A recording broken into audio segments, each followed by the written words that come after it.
Atentos los mayores, atentar a la huella, que están en los cuentos de Enrique Caballera, que están en los cuentos de Enrique Caballera.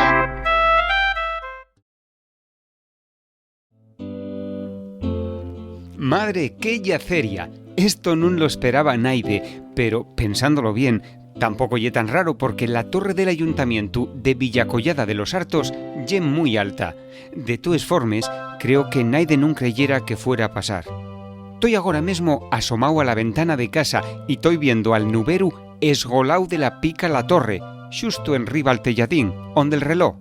El paisano andaba pereí peles nubes, preparando tormentes, rayos y ñevaes, cuando quedó enganchau na torre. Vaya disgusto, pero ye que neste pueblo pasen siempre coses muy rares, como cuando el busgosu entamó a traballar de maestro na escuela. El prove nuberu non deixa de espatuxar y pedir ayuda. Los vecinos tan alborotaos na cai y creo que ya llamaron a la policía local. Paezme que ya suenen les sirenes de los bomberos.